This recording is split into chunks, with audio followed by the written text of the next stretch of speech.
7 years, they hated him, they targeted him, they used him. Together, we will make America strong again. Did you know that United States is deeply celebrated by the nation of immigrants? This country is absolutely bullied by the outsiders. We can be deterred. For a million, for a centuries, millions of people is came to America and building and chase their dream as the American dream. But everything is completely changed in 2016. Donald Trump took office carrying an extreme doctrine called American First. This is the core idea where the national interest is overrated by up and absolute in everything. And the sector that took the hardest hit is the immigrations. The target was loud and clear. Lock down the borders, halt illegal immigrations, and strictly fight whoever wants to get in. But here is the real question.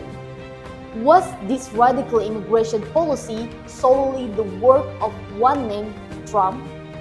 No, it's not that simple. This video will pull back the curtain of the US global policy through the lens of foreign policy analysis. We are going to look at how three primary actors, the president, the bureaucracy, and the Congress, clash and pull strings to shape the entire policy.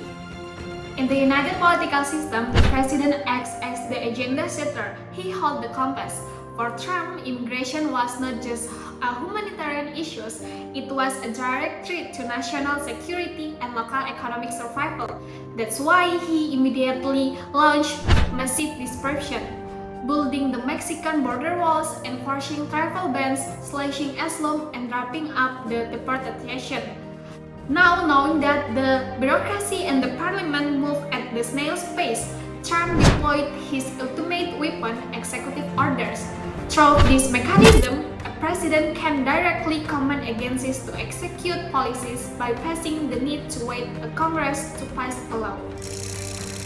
A president can sign executive orders all day long. He can hold press conferences, make whole promises, and say, we're going to secure the borders. But here's the thing, without the people who actually execute these borders, they're just words on the paper. That's where the bureaucracy comes in. Think of the bureaucracy as the engine of the car, and the president is the driver. He decides where the car should go, but if the engine doesn't work, car isn't going anywhere. In immigration, the engine mainly consists of the three agencies under the Department of Homeland Security or DHS. First is CBP or US Customs and Border Protection, which is the people on the front line. They're the ones guarding the border, checking who comes in and stopping illegal crossing. Second is the ICE or US Immigration and Customs Enforcement. If CBP protects the front door, ICE works inside the house. They enforce immigration laws, track down undocumented immigrants, and carry out deportation. And third is USCIS or US Citizenship and Immigration Services. They basically the administrative fees. Every visa, citizenship application, green card, or asylum request goes through them. But now here's the interesting part. Most people think the bureaucracy just follows whatever the president says, but it is not really. These agencies have something the president doesn't, which is a real-time data. They know if border crossing are increasing, if detention centers are already full, or if there simply aren't enough officers to enforce a new policy. So information doesn't just flow from the White House on the bureaucracy, but it also flows back. So that's why in the America First immigration policy, the bureaucracy isn't just implementing the policy, but also it determines whether the president's visions can actually become reality. The most epic showdown happened when Trump demanded billions of dollars to build the border wall. Congress, specifically the Democratic faction, said, "No way, we are not funding your walls." The fallout, because neither side backed down, that triggered the 2018 until 2019 government shutdown. The US government paralyzed for the longest stretch in history of a budget standoff.